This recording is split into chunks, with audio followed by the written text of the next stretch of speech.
Hi అండి, welcome back to my channel. ఈరోజు recipe వచ్చేసరికి సమ్మర్ స్పెషల్ హెల్దీ లడ్డు. ఈ లడ్డు అనేది సమ్మర్లో చేసుకొని తినటం వల్ల బాడీకి మంచి హెల్దీగా ఉంటుంది. అంతేకాకుండా బాడీ అనేది మంచి యాక్టివ్గా పనిచేస్తుంది. ఈ లడ్డు అనేది ఇంట్లో ఉండే డ్రై ఫ్రూట్స్తోనే ఈజీగా ఇలా తయారు చేసుకోవచ్చు. ముందుగా ప్యాన్ తీసుకొని ఒక బౌల్ సన్ఫ్లవర్ సీడ్స్ తీసుకొని బాగా ఫ్రై చేసుకోవాలి. అవి ఫ్రై అయిన తర్వాత ఒక కప్పు పంకిన్ సీడ్స్ వేసుకొని ఫ్రై చేసుకోవాలి.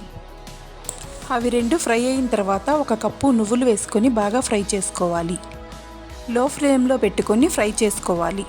అదే కప్పుతో 2 కప్పులు వేయించి పొట్టు తీసుకున్న పల్లీలు 2 కప్పులు వేసుకోవాలి. అంతేకాకుండా మనకిష్టమైన జీడిపప్పు, బాదం పప్పు, ఎండు కొబ్బరి కూడా వేసుకోవచ్చు. ఇవన్నీ చల్లారిన తర్వాత ఒక మిక్సీ బౌల్లో తీసుకోవాలి. మనం తీసుకున్న కప్పుతోనే ఒక కప్పు బెల్లం కూడా తీసుకోవాలి. బెల్లం వేసుకొని ఇలా గ్రైండ్ చేసుకోవాలి. పొడి అనేది మెత్తగా కాకుండా కొంచెం బరకగా చేసుకోవాలి.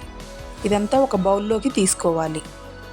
ఒక బౌల్లోకి తీసుకొని ఒక పావు కప్పు నెయ్యిని వేసుకోవాలి. ఈ మిశ్రమాన్ని బాగా కలిసేటట్లు ఒక గంటితో కలుపుకోవాలి. ఇలాంటి మరెన్నో వీడియోస్ కోసం నా ఛానల్ని లైక్ చేయండి, షేర్ చేయండి, సబ్స్క్రైబ్ చేసుకోవడం మాత్రం మర్చిపోకండి. ఇలా అన్నీ కలిసేటట్లు ఒకసారి కలుపుకొని ఉండలుగా చుట్టుకొని పక్కన పెట్టుకోవాలి. అంతేనండి, ఎంతో హెల్దీ అయిన summer special dry fruit laddu ready. ఈ సమ్మర్లో ఈ లడ్డు రోజుకు ఒకటి చొప్పున పెద్దవాళ్ళు కానీ చిన్నపిల్లలు కానీ తింటే చాలా హెల్దీగా రోజంతా ఎనర్జెటిక్గా ఉంటారు. ఇవి చాలా సింపుల్గా చేసుకోవచ్చు. Thank you for watching.